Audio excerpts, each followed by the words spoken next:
Hello everyone! Welcome to my vlog. So, karon day guys is naami diri sa Dawis. So, itour mo sa Dawis guys.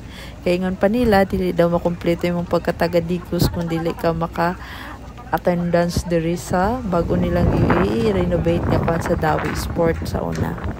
So, mo ni siya guys, tugay na kayo na history nga nakabutang dito. So, Dawis Heritage Wharf. So, nani na siya kanindot.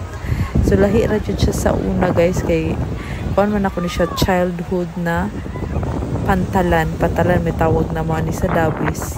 Karon kay unique na kay siya na siya pintura, na siya payag, di na ko mainitan.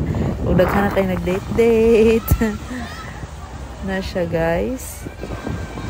Lingaw-lingaw, baklay-baklay lang. Tanaw-tanaw sa view. Hapon dahil niya mong ipagani diri.